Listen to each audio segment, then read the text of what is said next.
شيء لزوم الشيء، ده المبدأ اللي مصنعي الشركات في مصر ماشيين بيه من اول الهلال والنجمه الذهبيه مرورا بهيونداي وكيا. الشعب المصري عاوز استهلاك بنزين قليل، اديله استهلاك بنزين قليل. عاوز مساحات تخزين وعربيه عاليه عن الارض، اديله مساحات تخزين وعربيه عاليه عن الارض. انا طارق عبد الله من المواتير بالعربي، والنهارده هنتكلم عن الهاتشباك الاكثر مبيعا في مصر في 2016 هيونداي جراند اي 10. يلا بينا.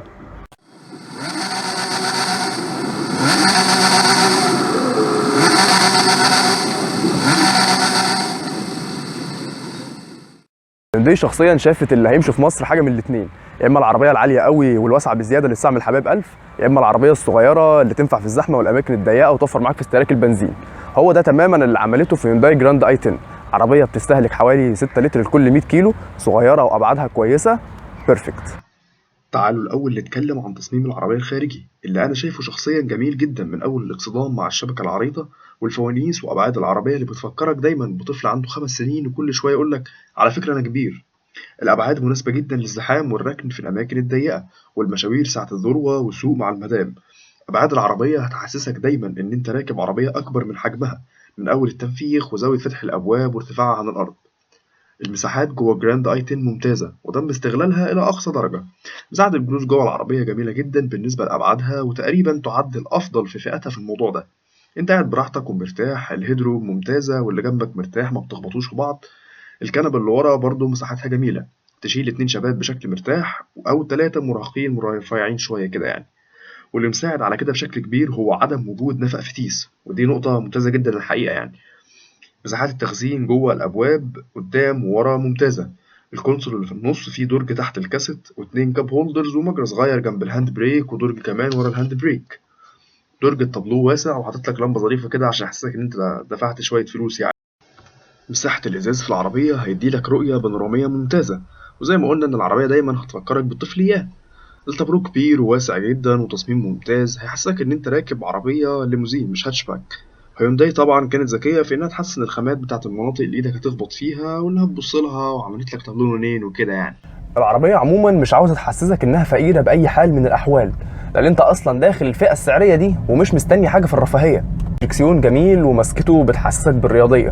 وكمان هيونداي كانت ذكيه انها عملت مخصوص خط ازرق كده على العداد من جوه للنسخه الهاتشباك بس، يعني انت داخل سباق وكده يعني. ده طبعا مع البرواز النيكل لفتحات التكييف اللي مش ممتازه في توجيه الهواء بالمره. يعني مثلا الفتحه بتاعتك انت تجيبها على الراكب اللي جنبك، والفتحه بتاعت الراكب اللي جنبك انت هتجيبها عليك، وهكذا. حاجه شبه اللانسر بومه كده.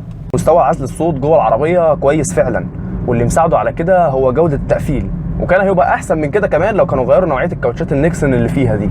بقى نتكلم عن كام عيب كده في العربيه في التصميم الداخلي بالذات. هو الكرسي مريح بس التصميم بتاعه غبي، يعني هو اخد شكل قوس كده لبره، فمش هيلعب ظهرك خالص، وهتفضل تتمرجح في المطبات مش بسبب العربيه بس بسبب الكرسي. حزام الامان الراس بتاعته ما بتتحركش، وهيفضل رازق في رقبتك وهيعورك فعلا، لانه حاجه كده عامله زي حبل عشماوي.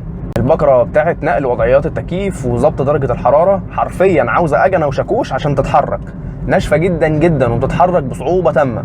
نظام الرد على المكالمات زي ما احمد نوح كده قال، في اخر وابعد زرار ممكن ايدك توصل له في التابلو كله، ولو كان بعيد كده 2 سم كمان كان اللي جنبك هو اللي هيرد عليه احسن.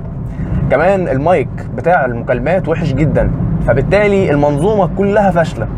السماعات وحشه جدا جدا، ولو رحت التوكيل عشان تغير السماعات هيركب لك نفس السماعات برضه، وكمان مركب لك سماعتين بس قدام ومش مركب مكان في السماعات اللي ورا، مع ان موجود مكان يعني. تعالوا نتكلم بقى عن غرفه الموتور والاداء بشكل عام.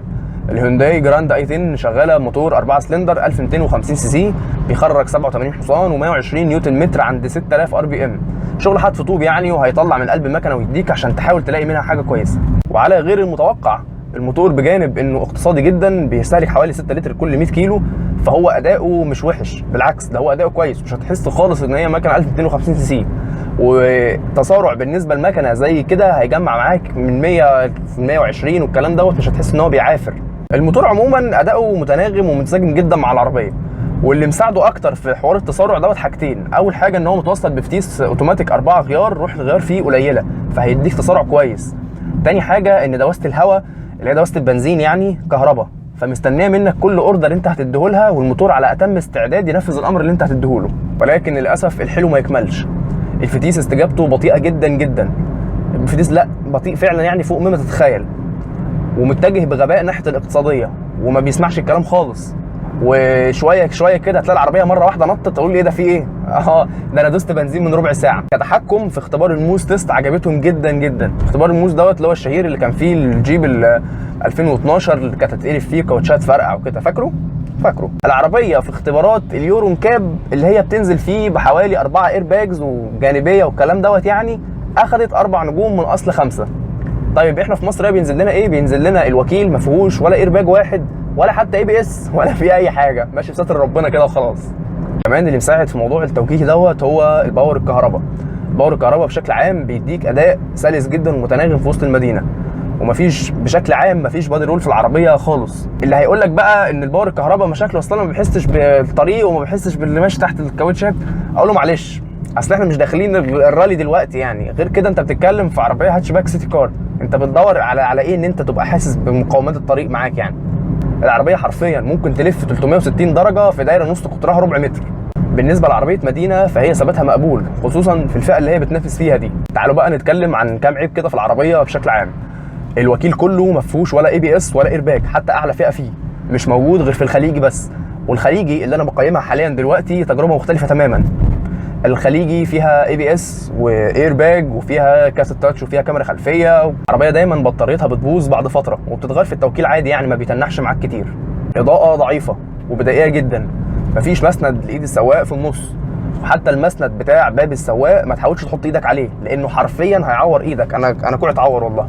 واخيرا الكمبيوتر بتاع العربيه بيعمل ريستارت كده من دماغه كل كام شهر وبيمسح كل البيانات اللي عليه بدون سبب معروف.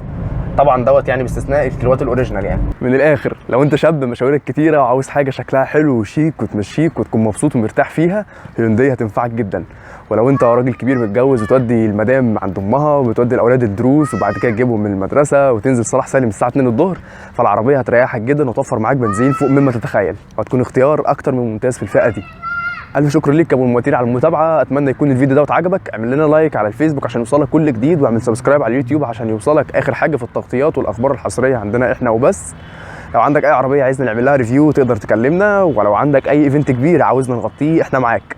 انا طارق عبد الله من المواتير بالعربي، سلام.